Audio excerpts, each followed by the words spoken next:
Bonjour, alors aujourd'hui, tel que promis, je vais faire un rapport, une lecture du serment des Jésuites, c'est le serment le quatrième et dernier serment des Jésuites, tel qu'enregistré au 62e congrès House Calendar 397, rapport 1523 du 15 février 1913, page 3215-3216.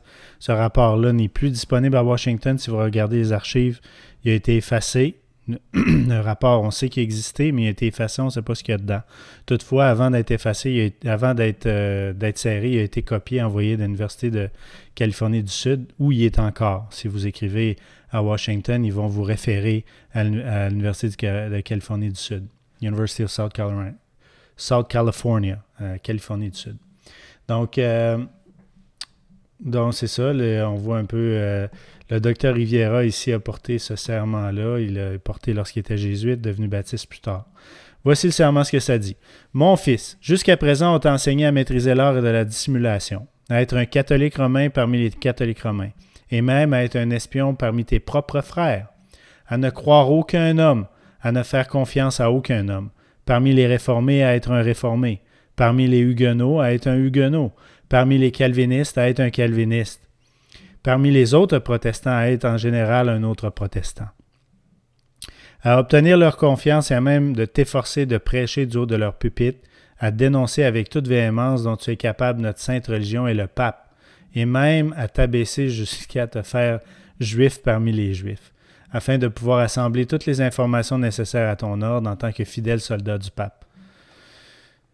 On t'a enseigné à planter l'insidieuse semence de jalousie et de haine entre les communautés, les provinces, les États qui étaient en paix, et à les inciter à commettre des actes sanglants, à les provoquer à la guerre les uns avec les autres et à déclencher des révolutions, des guerres civiles dans des pays qui étaient indépendants et prospères, à cultiver l'art et les sciences et à jouir des bienfaits de la paix, à te ranger du côté des combattants et à agir secrètement avec tes frères jésuites qui pourraient être engagés dans la partie adverse, tout en étant ouvertement opposé à la cause que tu défends, pour la seule raison que l'Église puisse toujours être du côté des vainqueurs, dans les conditions fixées dans les traités de paix, parce que la fin justifie les moyens.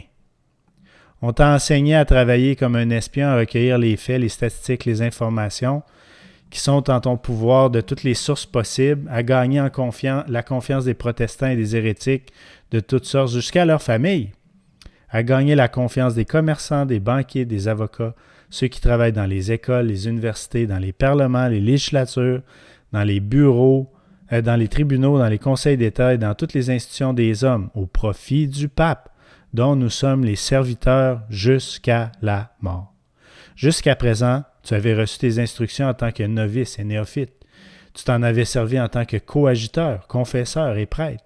Mais tu n'avais pas été investi de tout ce qui est nécessaire pour commander dans l'armée de Loyola, au service du pape. Tu dois servir la durée fixée, en tant qu'instrument et exécutant sous la direction de tes supérieurs, car personne ne peut commander ici sans avoir consacré ses œuvres par le sang des hérétiques, car sans effusion de sang, personne ne peut être sauvé. En conséquence, pour t'équiper pour ton œuvre et pour assurer pleinement ton salut, outre le vœu d'obéissance à ton ordre et au pape que tu as déjà prononcé, je te demande de répéter après moi.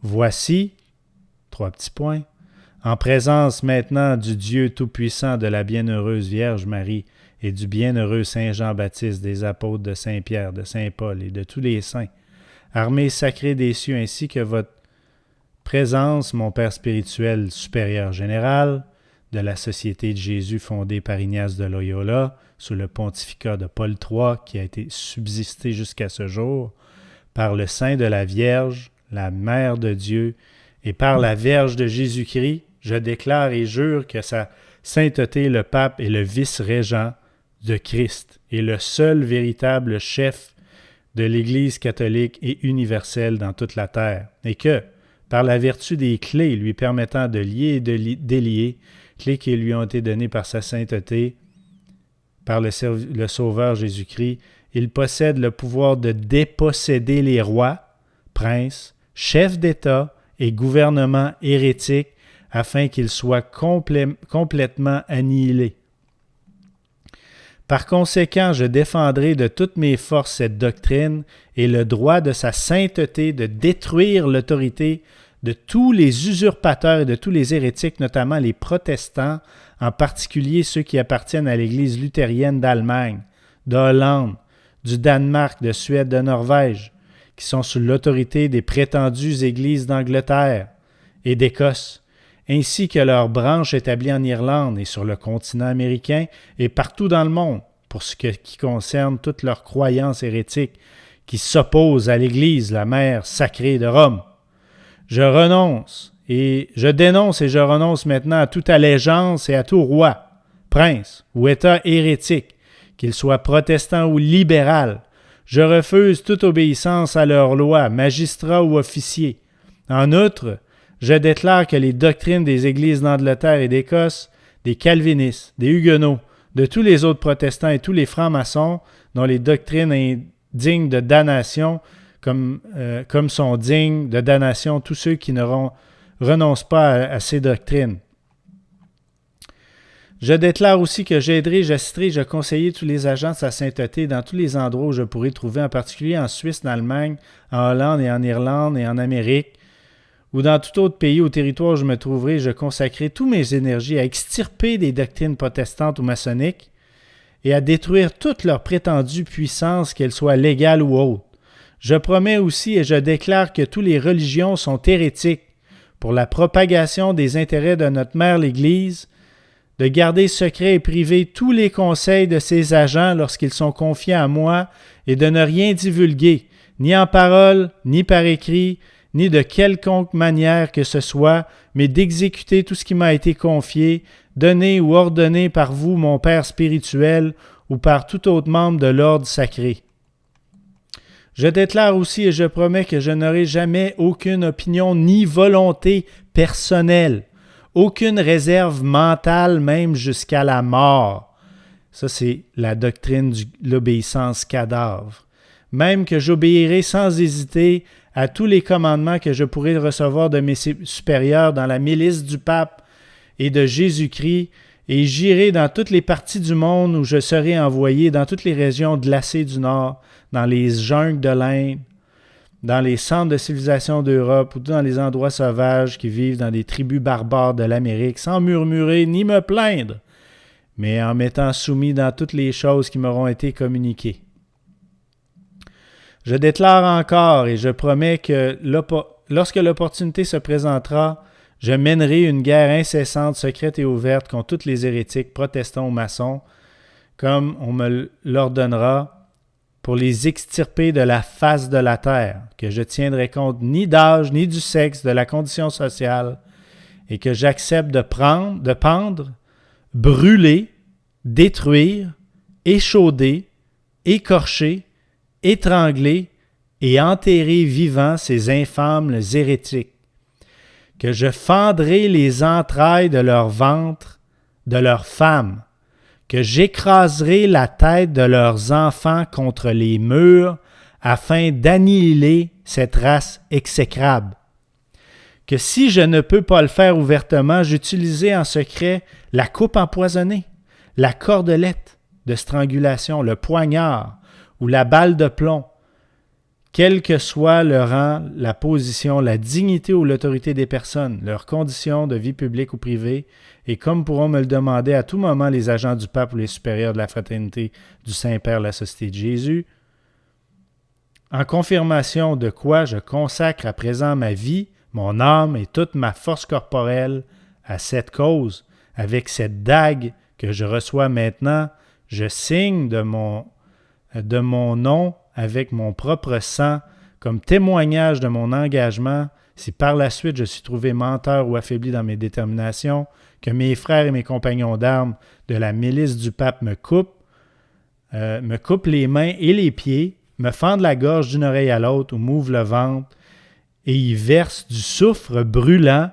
avec tous les châtiments qui peuvent m'être infligés sur la terre, et que mon âme soit perpétuellement torturée par les démons dans l'enfer éternel.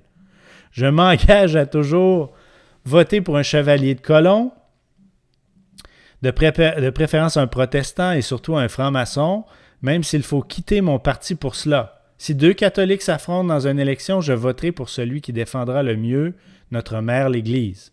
Et je ne conclurai aucun contrat ni emploierai aucun protestant s'il est en mon pouvoir d'employer ou de faire affaire avec un catholique. Je m'efforcerai de placer les jeunes filles catholiques dans les familles protestantes pour recevoir chaque semaine un rapport de leur activité privée de ces hérétiques. Je me fournirai des armes et des munitions nécessaires pour pouvoir les utiliser quand on me les demandera ou quand je recevrai l'ordre de défendre l'Église, soit en tant qu'individu avec la malice du pape.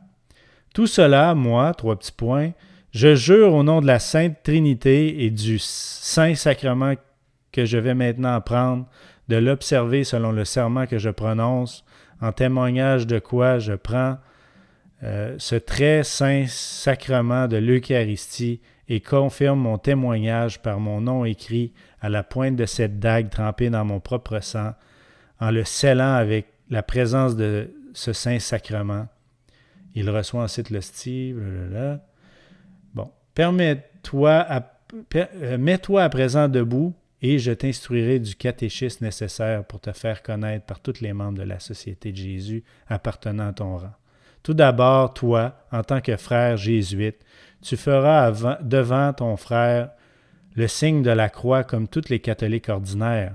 Ensuite, l'un de vous croisera ses poignets, ses paumes et ses mains ouvertes.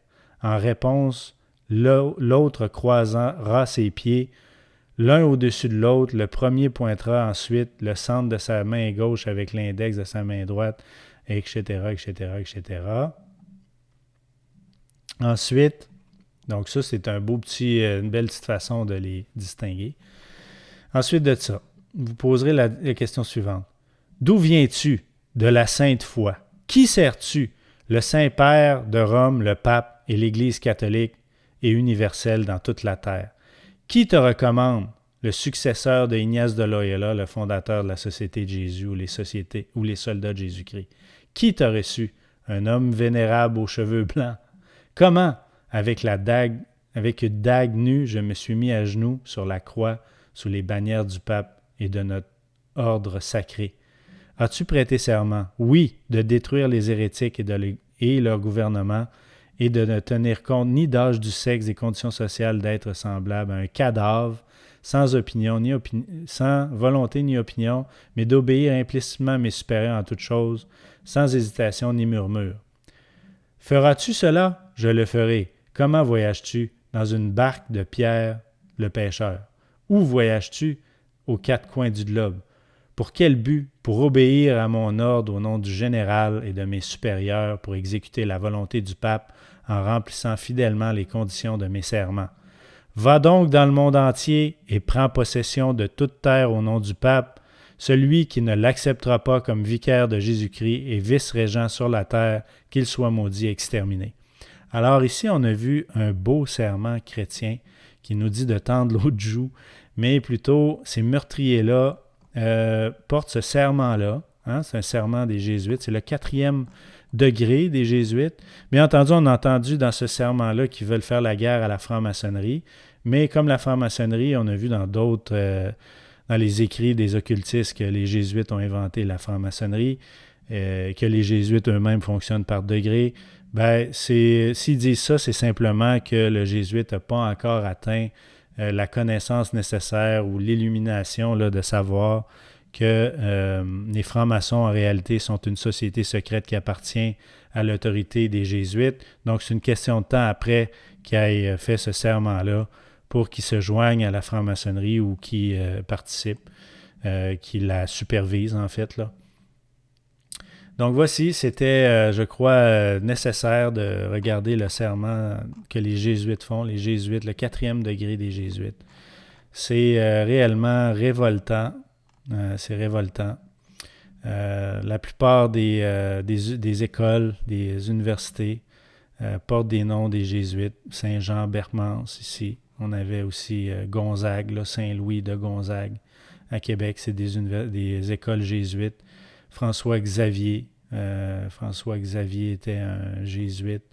La La plupart des organisations ici sont gérées par les jésuites au Québec. À Québec, les écoles sont jésuites ou maristes. Les maristes, c'est le bras éducatif des jésuites. Donc, voici. Je pense que c'est nécessaire de regarder ça et de réfléchir sur ce qu'est l'Église catholique à la lumière de ces serments-là, qui sont réellement des serments sataniques. Incroyables. Voici. Sur ce, merci. Dieu vous bénisse. À bientôt.